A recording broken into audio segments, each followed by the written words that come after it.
पूज्य स्वामी जी महाराज के श्री चरणों में कोटि कोटि नमन प्रणाम करते हुए गुरु महाराज की इस महापावन पवित्र जन्म भूमि पर उपस्थित सभी इलाहाबाद संगत के सत्संगी धर्म प्रेमी भाई बहनों, हम आप अहो सौभाग्यशाली हैं कि ऐसे कलिकाल में हम लोगों को ऐसे समरथ नामी महाप्रभु मिले जिन्होंने नाम की अमूलक दौलत बख्शीश की। हम लोग गुरु महाराज के पास नहीं गए, अपितु गुरु महाराज ने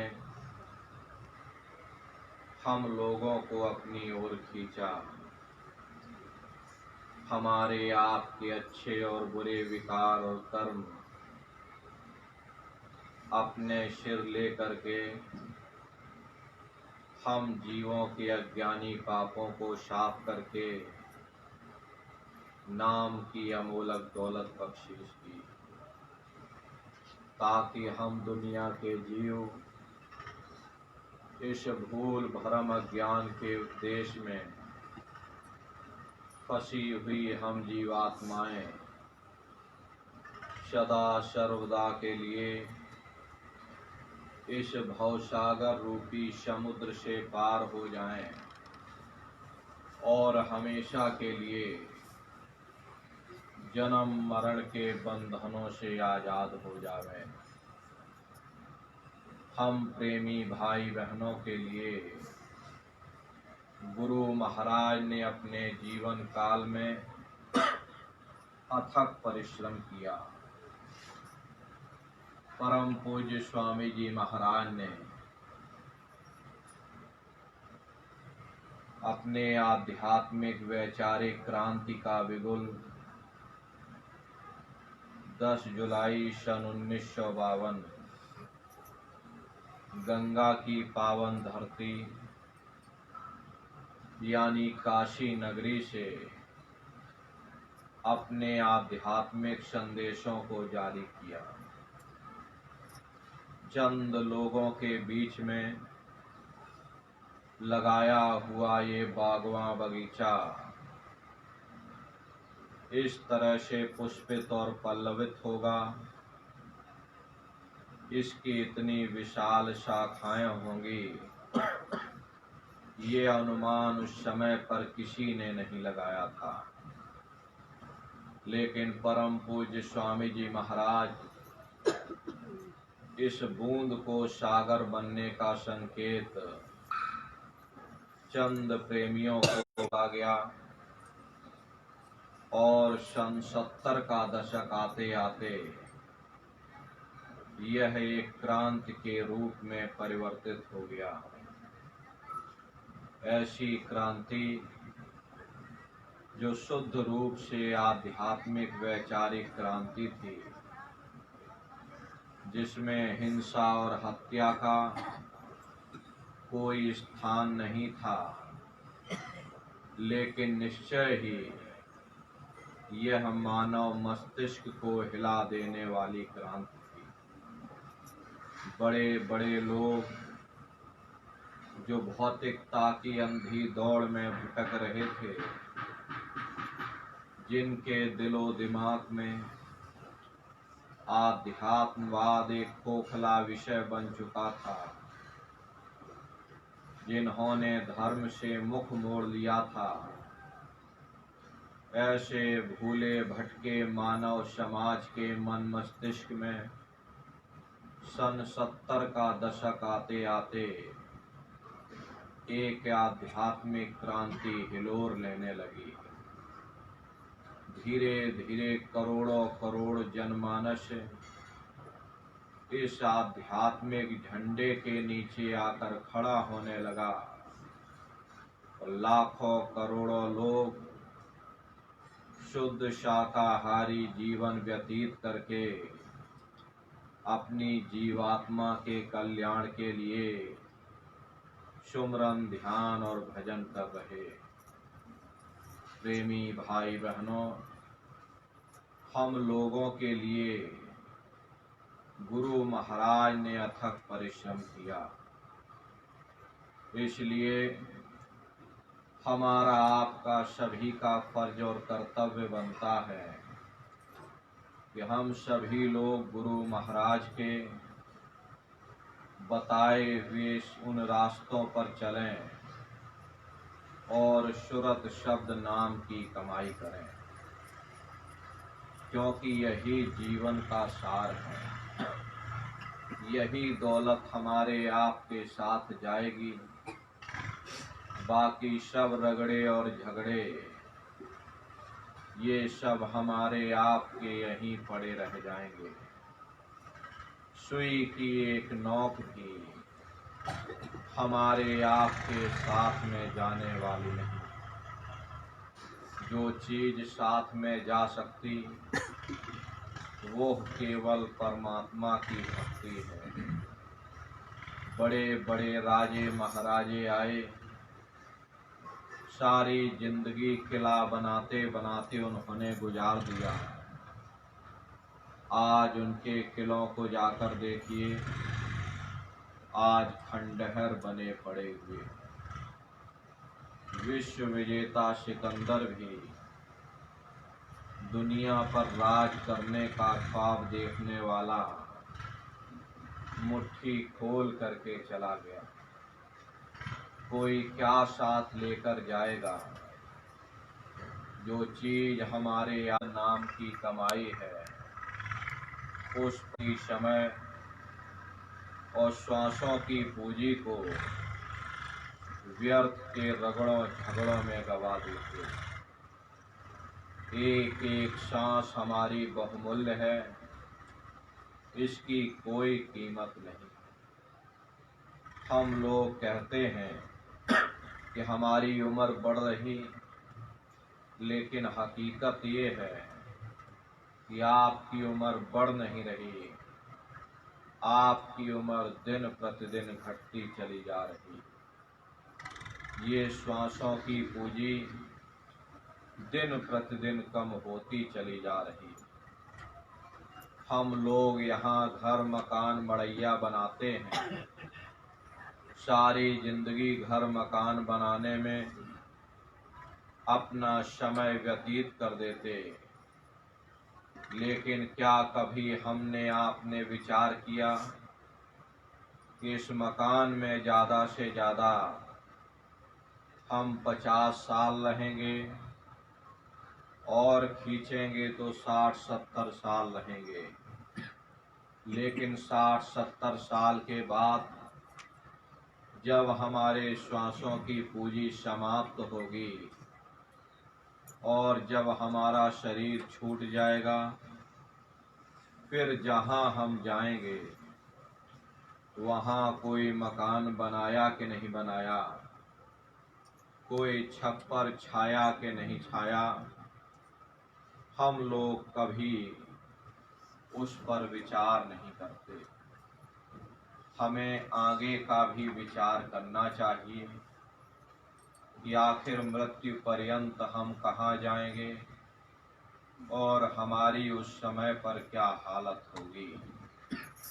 यदि महापुरुषों के चंद शब्दों को हम लोग बराबर याद रखते तो निश्चय ही हम अपने जीवन के लक्ष्य का पता पा जाते, अपनी जीवात्मा को उस परमात्मा के साथ मिलाते और प्रभु के साथ मिल करके उस आराम और चैन को पा जाते जो इस जड़ दुनिया में, इस जड़ संसार में नहीं मिलता। हम आप इस जड़ संसार में रात और दिन सुख की खोज में लगे रहते हैं, परंतु वह सच्चा सुख और सच्चा प्रेम हमारे आपके अंदर है, ना कि बाहर। ये सूरज चांद सितारे ये जमीन और ये आसमान जिनको हम आप अपनी जड़ आँखों से देख रहे, यदि अंतर की दृष्टि खोल करके देखें तो ऐसे अनगिनत सूरज चांद सितारों के पास पहुंच जावें जहां प्रकाश ही प्रकाश, नूर ही नूर झलकता है। परंतु हम दुनिया के जीव सुख के देश को, सुख के स्थान को और अपने मालिक को ही भूल बैठे। जा घट प्रेम न संचय, सो घट जान मशान, जैसे खाल लोहार की श्वास लेत बिन प्राण। ये कुदरती कारखाना देख करके कैसे जमीनी आसमानी पसारा चल रहा, कौन इसका करतार है, कहाँ वह छिपा हुआ, कैसे उससे मिला जाए जिस घट में ऐसे प्रीतम के, ऐसे पुरुष के दर्शन और दीदार की विरह और तड़प नहीं है। वह घट गोया मशान के समान है, सुरते इंसान सीरते हैवान है। हर इंसान का फर्ज, हर इंसान का कर्तव्य, हर एक इंसान को यह सोचना होगा कि मृत्यु पर्यंत हम कहाँ जाएंगे, हमारे बाल बच्चे कहाँ जाएंगे, हमारे रिश्ते नातेदार कहाँ जाएंगे, हमारे कुटुंब परिवार वाले कहाँ जाएंगे और इनकी उस समय पर क्या हालत।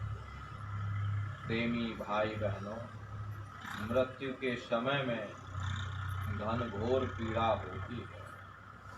यदि आप उस पीड़ा से बचना चाहते हो, उस दुख और कष्ट से बचना चाहते हो, तो आप सूरत शब्द नाम की कमाई करो, आप भजन करो, ताकि समय रहते हुए आपकी जीवात्मा का कल्याण हो जावे और सदा सर्वदा के लिए यह जीवात्मा इस भवसागर रूपी समुद्र से पार हो जावे।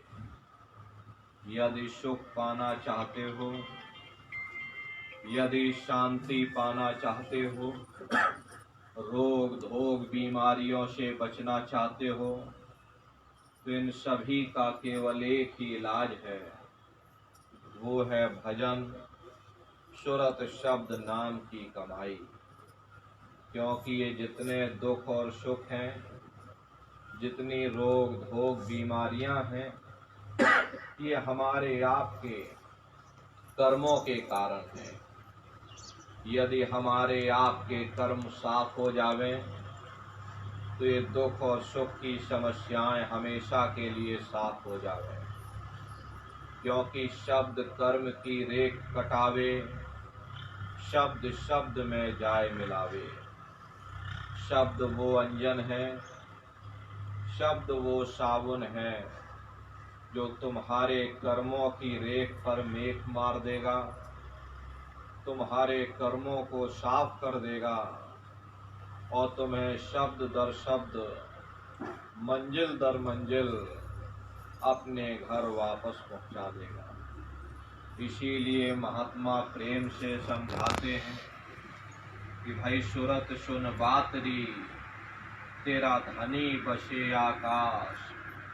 यह जीवात्माओं, तुम्हारा पति वह परमात्मा है, वो परमेश्वर है, वो सचखंड में रहने वाला। तू माया के जाल में फंसी हुई, जब तक तुम अपने घर जा कर के अपने पति से मिलाप नहीं कर लोगे, तुम सुख किस तरह हासिल कर सकते, तुम शांति किस तरह प्राप्त कर सकते। महात्मा कहते हैं कि भाई लगो तुम अब चढ़कर सतना। अगर सुख हासिल करना चाहते हो अगर शांति प्राप्त करना चाहते हो तो उस मालिक की भक्ति करो, उस परमात्मा की भक्ति करो। क्योंकि जितना अरसा, जितना समय हमारा ख्याल मालिक की भक्ति में लगा रहेगा, हम दुनिया में 2-4 दिन जरूर सुख हासिल कर सकते हैं। और अगर हमारा ख्याल मालिक की भक्ति से हट जाए तो यह सारी दुनिया हमारे लिए दुख का रूप बनकर खड़ी हो जाती है। आप स्वयं विचार करिएगा, एक छोटा सा बच्चा अपने पिता की उंगली पकड़ करके मेला या नुमाइश में घूमने जाता है। उसे मेले की हर साजो सामान बड़ी खूबसूरत नजर आती है।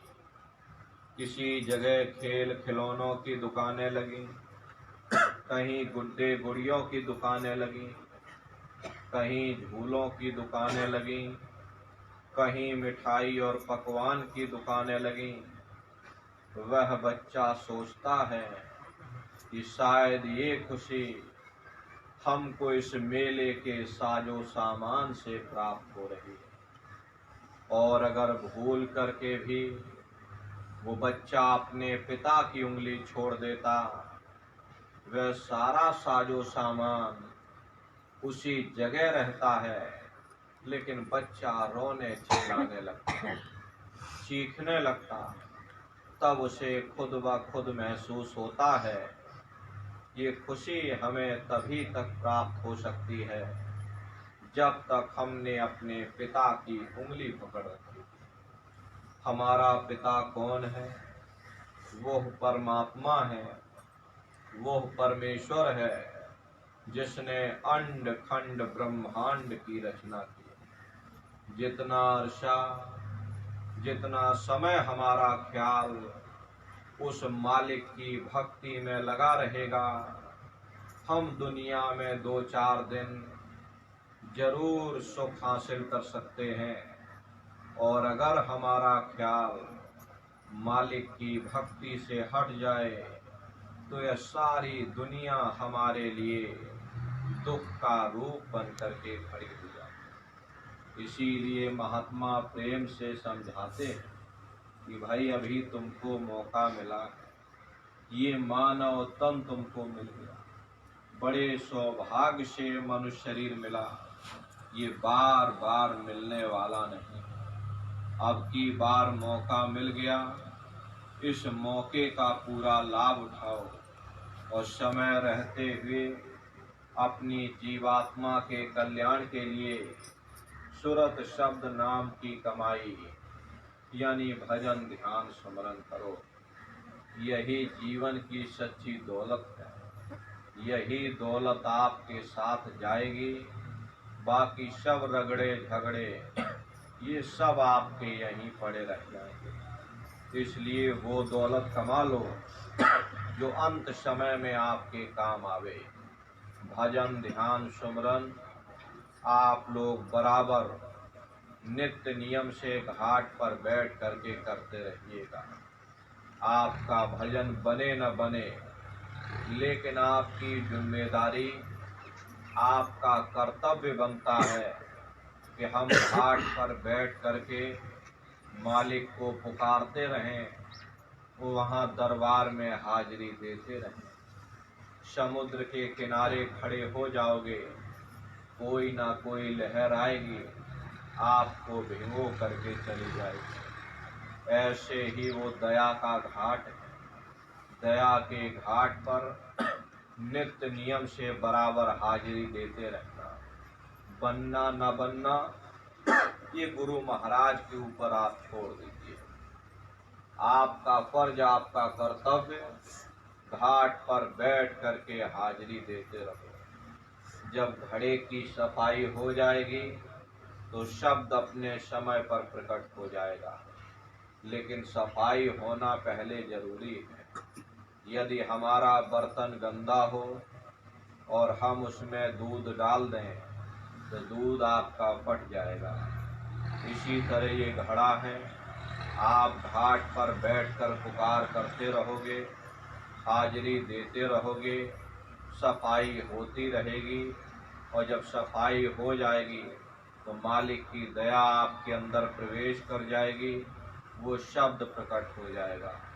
तो आपका फर्ज और कर्तव्य बराबर घाट पर बैठ करके नित्य सुमरन ध्यान भजन आप लोग करते रहिएगा। ये जीवन की अमोलक दौलत है। अरे दुनिया वालों को देखिए, परमात्मा की खोज में दुनिया वाले कहाँ कहाँ टक्करें नहीं मारते। कोई केदारनाथ जाता है, कोई बद्रीनाथ जाता, कोई घुटनों के बल चल करके जाता, कोई लेट लेट करके नापते हुए जाता। उनके घुटने छिल जाते हैं, उनके पैरों में छाले पड़ जाते। वो लोग परमात्मा की खोज में इतनी मेहनत करते हैं, और आप लोगों को तो इतना सुगम और सरल रास्ता मिला। ना कोई मेहनत करनी है, ना कोई भाग दौड़ करनी है, बस एक जगह बैठना है। अब एक जगह बैठ भी ना सकें तो ये गलती हमारी आपकी मानी जाएगी। इसलिए एक जगह बैठ करके नित्य घाट पर बैठकर हाजिरी देते रहिएगा। भजन ध्यान सुमरन आप लोग बराबर करते रहिए। रास्ता बिल्कुल सच्चा है, आप करोगे आपको अनुभव होगा, दिखाई भी देगा, सुनाई भी पड़ेगा। इतना सरल रास्ता आज तक न कभी मिला। वो तो मालिक की दया कृपा हो गई। जो 700 वर्षों के अंदर सबसे पहले कबीर साहब आए, उन्होंने सूरत शब्द का भेद जाहिर किया। बाद में अन्य महात्मा आए, नानक, मीराबाई, पलटू साहब, जगजीवन साहब, ईसा मूसा मोहम्मद साहब और बहुत से महात्मा आए। उन्होंने सूरत शब्द का भेद जाहिर किया, लेकिन गुरु महाराज ने इसकी परत दर परत खोल करके रख दी।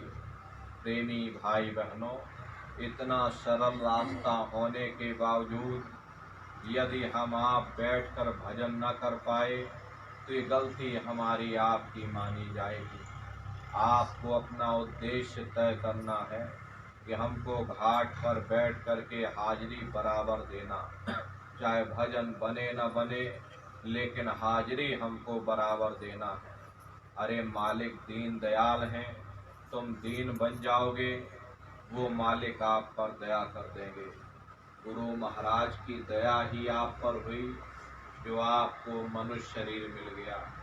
उनकी दया कृपा हुई, जो आपको नाम की अमोलक दौलत मिल गई।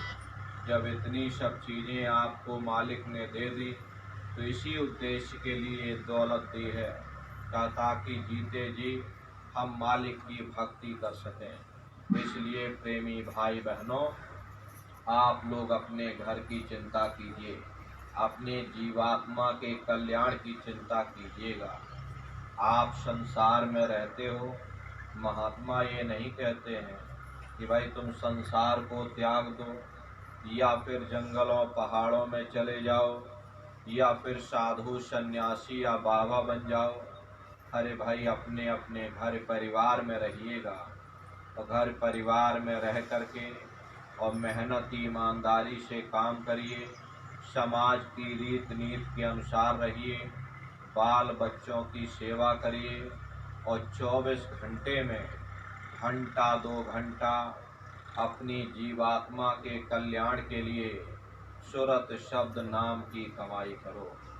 देखो मक्खी होती है, मक्खी को शहद लेना होता, कटोरी के अंदर शहद भरा है, एक मक्खी होशियार होती है, वो शहद के किनारे खड़ी होकर के और शहद के रस को ले लेती है। यदि वही मक्खी शहद में धंस जाए, बैठ जाए, तो उसके सब पंख शहद से भर जाएंगे, उड़ भी नहीं पाएगी और तड़प तड़प कर जान भी ले देगी। इसी तरह प्रेमी भाई बहनों, हम लोगों को संसार में रहना है। संसार में रह करके अपनी जिम्मेदारियों को, अपने कर्तव्यों को निभाना है और अपने उद्देश्य, अपने लक्ष्य को सामने रखना है। संसार में रहो, संसार की जिम्मेदारियों को उठाओ, लेकिन संसार में फंसो मत। अगर आप संसार में फंस जाओगे तो आप 84 और नरकों के चक्र में फंस जाओगे। इसलिए महात्मा समझाते हैं, भाई तुम संसार में रहो और संसार में रह करके अपनी जिम्मेदारियों का निर्वाह करो। जिम्मेदारियों से भागो मत, मेहनत ईमानदारी से काम करो। गृहस्थ आश्रम में रह करके बाल बच्चों की सेवा करो और घंटा 2 घंटा अपनी जीवात्मा के कल्याण के लिए सुरत शब्द नाम की कमाई यानी सुमरन, ध्यान, भजन आप लोग बराबर करते रहिएगा। और गुरु महाराज जो हम प्रेमियों को आदेश दे करके गए हैं, शाकाहारी का प्रचार प्रसार अपने अपने क्षेत्रों में आप लोग बराबर करते रहना। ये बहुत बड़ी सेवा गुरु महाराज आपको सौंप करके गए हैं, जिसका लाभ आपको परमार्थ में मिलेगा। और प्रेमी भाई बहनों, भविष्यवाणियों की ये जो पुस्तक बनाई गई, इसका छोटा सा संकलन सन 70 और 80 के दशक में गुरु महाराज ने कौन कौन सी भविष्यवाणी की थी, उसका छोटा सा संकलन आपके सामने पेश किया गया। गुरु महाराज उस समय भविष्यवाणियाँ किया करते थे, वही बातें आज सबके सामने घटित हो रही। गुरु महाराज ने उस समय कहा था, ऐसी ऐसी बीमारियां आएंगी, डॉक्टरों की बुद्धि काम नहीं करेगी। देखिए वही समय आ गया। गुरु महाराज सन 72 और 73 के दशक में कहा करते थे कि लोग नोटों का बोरा भर करके अनाज खरीदने के लिए ले जाएंगे, और जब अनाज खरीदने के लिए नोटों का बोरा भर भर के ले जाएंगे तो उनको मुट्ठी भर अनाज नहीं मिलेगा। धीरे धीरे देखिए वही समय सबके सामने आ रहा। अमेरिकी लैटिन मुल्क वेनेजुएला एक देश पड़ता है। वेनेजुएला में इस समय आलू की कीमत 1 लाख रुपए किलो है और चावल की कीमत 3 लाख रुपए किलो है। जब गुरु महाराज 72 के दशक में भविष्यवाणी की करते थे कि नोटों का बोरा भर भर के आप ले जाओगे, मुट्ठी भर आपको अनाज नहीं मिलेगा, वो भी आपसे छीन लिया जाएगा। देखिए धीरे धीरे वही समय सबके सामने आ रहा, और ये घटनाएं आपके भी सामने आएंगी। इसलिए समय और सचेत के साथ गुरु महाराज की भविष्यवाणियों को आप लोग जन जन तक पहुंचाइएगा। कि गुरु महाराज की दया कृपा से ये मौका आपको मिला हुआ। आप लोग एक एक गांव गोद ले लीजिए। अब उत्तर प्रदेश क्या, पूरे हिंदुस्तान में इतने सत्संगी हैं कि अगर एक एक गांव सभी लोग गोद ले लें तो पूरे हिंदुस्तान के गांव को गोद लिया जा सकता। तो इसकी आप लोग रूपरेखा बनाइएगा। एक एक गांव एक एक सत्संगी गोद ले लेगा। गुरु महाराज की पुस्तक अपने खर्चों के साथ में वो पुस्तक को ले करके, मान लीजिए गांव में 400-500 घर हैं तो 500 पुस्तक सत्संगी ले करके और घर घर में पहुंचा देगा।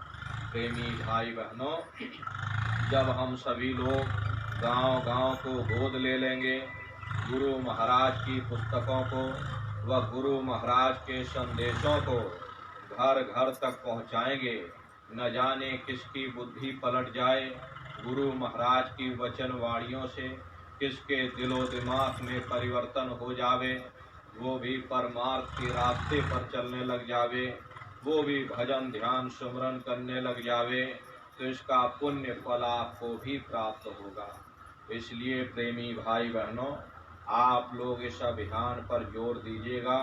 प्रत्येक सत्संगी एक एक गांव को गोद ले लें। अगर एक एक गांव सभी उत्तर प्रदेश के सत्संगी गोद ले लेंगे तो ये बहुत बड़ा संगठन, गुरु महाराज कहते थे, ये समुद्र महासमुद्र बनेगा। प्रेमी भाई बहनों, तो आप सबको खड़े होने की जरूरत है। आगे आने वाले समय में आपके द्वारा बहुत बड़ा काम होगा। इसलिए प्रेमी भाई बहनों, अपने संगठन को आगे के लिए आप लोग मजबूत करिए। गांव गांव को गोद लीजिए। गांव गांव में आप लोग जा कर के, अभी भी बहुत से प्रेमी हमारे ऐसे हैं, गुरु महाराज की दया कृपा से दिन भर मेहनत ईमानदारी से दुकान का काम करते हैं और रोज शाम को एक गांव में चले जाते और गुरु महाराज के संदेशों को सुना करके और फिर वापस रात में घर आते हैं। तो ये परमार्थी सेवा है, ये धर्म का प्रचार प्रसार है। धर्म के प्रचार प्रसार में आप लोग भी अपना योगदान दीजिए। ये तन से योगदान दे दीजिए, वरना ये तन जा रहा, ये लौट कर नहीं आने वाला। जो मौका आपको मिला हुआ, आप लोग अपने मौके का फायदा उठाओ, समय का फायदा उठाओ और अपने शरीर से मेहनत करके धर्म का प्रचार प्रसार कर लो। गुरु महाराज के संदेशों को जन जन तक पहुंचाओ। प्रत्येक नए लोगों से आप लोग जाकर मिलिए, गुरु महाराज के संदेश को बैठा करके सुनाइए। गुरु महाराज कहते थे कि बच्चा, गांव गांव में भजन केंद्र की स्थापना हो, गांव गांव में गुरु महाराज की वचन वाणियां गूंजें, गांव गांव में सत्संग हो। जब गांव गांव में सत्संग होगा, गांव गांव में भजन केंद्र खुल जाएंगे, गांव गांव के लोग जब भजन करने लग जाएंगे, जब गांव बदल जाएगा, ये पूरा समाज बदल जाएगा। इसलिए प्रेमी भाई बहनों, आपको गांव पकड़ना है। इसीलिए हम भी जिले लेवल से हट करके और ब्लॉक लेवल पर आ गए, ताकि ब्लॉक बाई ब्लॉक हम कार्यक्रम कर सकें और नीचे से लोगों को जोड़ सकें। आप लोगों का ब्लॉकों का जो संगठन बना है, ब्लॉकों के संगठन से और नीचे उतरिए, न्याय पंचायत स्तर पर गठन करिए और जब न्याय पंचायत स्तर पर गठन हो जाए, फिर और नीचे उतर जाइएगा। गांव गांव में सेवक उपसेवक का गठन करिए। उनका काम रहेगा गांव गांव में भजन केंद्र की स्थापना कराएं, गांव गांव में भजन करें और कराएं। ये उन प्रेमी भाई बहनों का काम होगा। तो प्रेमी भाई बहनों, नीचे से संगठन को आपको मजबूत करना है। जब आपका संगठन नीचे से मजबूत हो जाएगा, तभी प्रेमी भाई बहनों एक बहुत बड़ा काम आने वाले भविष्य के समय में होगा। तो आप सभी लोग इस काम को करिएगा। हमारी माताएं बहनें हैं, माताओं बहनों की टोलियां बनाएं। गांव की एक मर्यादा होती है, एक सीमा होती है। अब ये पुरुष माताएं बहनों को नहीं समझा सकती, लेकिन माताएं बहनें हमारी माताओं बहनों को समझा सकती हैं। ये माताएं बहनें अपनी टोलियां बनाएं, पुरुष अपनी टोलियां बनाएं और नौजवानों को भी आप लोग जोड़िए। आपके सबके बाल बच्चे हैं, अरे आप अपने करें, गुरु महाराज के मिशन के बारे में समझावें। उन बच्चों को आप काम दीजिए कि जाओ फलाने क्षेत्र में आप शाकाहारी का प्रचार करके आओ, जाओ इस जगह पुस्तकों का वितरण करके आओ।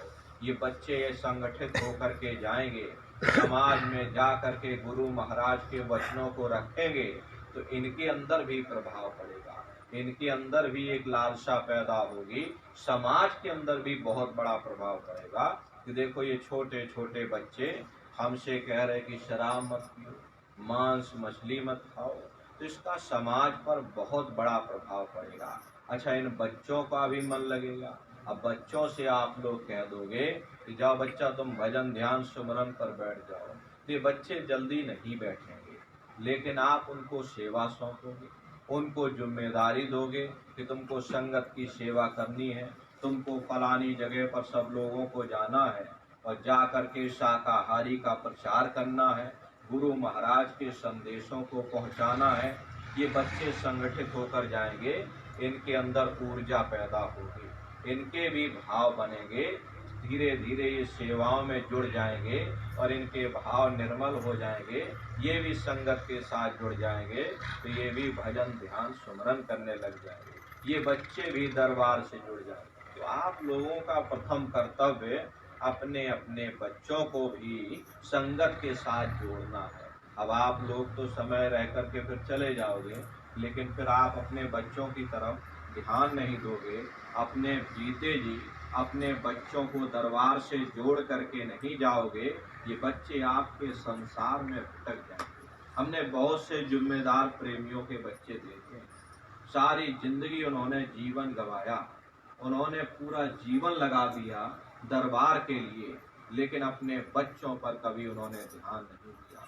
और जब उनका समय पूरा हो गया, उनके बच्चे संसार में फंस गए, आना जाना रुक गया और संसार में उलझ करके रह गए।